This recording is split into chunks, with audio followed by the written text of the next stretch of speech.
I'm Tim Tyler from Coldwell Banker Realty in Maplewood, New Jersey. Only today I'm coming to you from my home here in Morris County. I know that many of you have read the email that I sent out last week about the state of real estate in the current COVID-19 pandemic that we're doing today. And already it seems like half of what I wrote is no longer the case, and by the time you view this, I'm sure that pretty much all of it will be out of date. So what I wanted to do today is to talk to you about some deeper and more permanent things. I want to address some of the, one of the key things and the skills that we need at this time, which is coping in times of uncertainty. In uncertain times, one of the things we tend to do is to retreat into what we know best. And that's very much what I did last week. I spent much of my time, my career as an educator, and so I set out to educate you. And I kind of took the form of a reporter. I went out, I found what was going on, and I pulled the information together, and I presented it to you as best I could at that time. This week, what I'm going to do is actually to kind of double down on that, going back to what I know and what my roots are. You see, I studied to be a historian. And so today I'm going to come to you sort of as a history professor. Because I think one of the things that history does for us is it helps to give us perspective.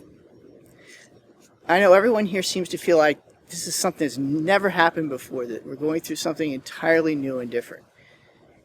But I can remember speaking to my grandmother about how she and her mother were the only members of her 11-member family who didn't catch the Spanish influenza back in 1918, and what a struggle it was for her and her mother to take care of her father and her 8 siblings. So this isn't something that's particularly new to us. This is something that is new to us, but it isn't new to us as a species, us as a people. And if we go back into history, we find that pandemics have been with us ever since we began to come together and live in cities and towns some 8,000 or 10,000 years ago. History tells us of the plague of the Augustinian plague, or the plague of Justinian, 2 different times when the Roman Empire was rocked by pandemics.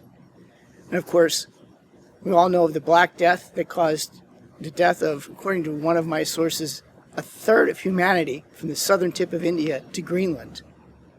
And these days we're also keenly aware of the Columbian exchange, which brought smallpox and measles to this continent and killed between 80 and 95% of all Native Americans from Patagonia to Alaska.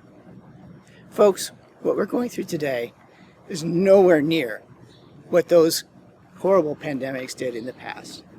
Yes, there will be a number of people who will be killed, and that's tragic. But we will be able to survive this. We will be able to go on.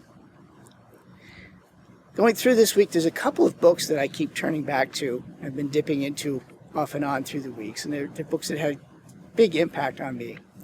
The first one of them is A Distant Mirror, The Calamitous 14th Century by Barbara Tuchman. It's a really wonky history book, a lot of detail, but it provides some remarkable detail and insight into the lives of people who lived in the 13th century. The 14th century, rather. The 14th century began as the height of the Middle Ages, when we were building some of those magnificent cathedrals that, in better times, people flock to in Europe today. And it ended with the continent half depopulated and in just tremendous social upheaval and disruption from the Black Death. But Barbara Tuchman ends her book by pointing out that it was this upheaval that happened in that time that led the way to the Renaissance and the Reformation and the world that we know of today. The second book that I've been turning to is Collapse, How Societies Choose to Succeed or Fail, by Jared Diamond. This is one of the most influential and powerful books I've ever read.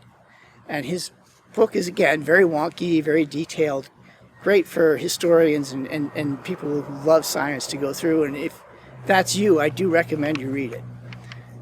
In his book, he goes through more than a dozen different societies that either failed to adapt to their circumstances and change, or succeeded and continue to this day. And as he goes through this, he goes through a number of scientific analyses of what caused one society to succeed and another to fail. And he came up with a series of specific things like the degree of deforestation, the way that how close this particular community was to a volcanic plume that allowed them to regenerate their soil. But ultimately, there was only one factor that he found that affected every single one of these societies. And that was how that society chose to address the challenges before them.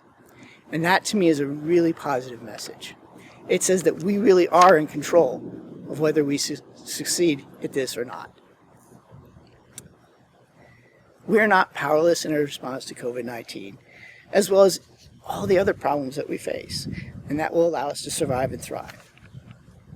So here's what I know of as of today.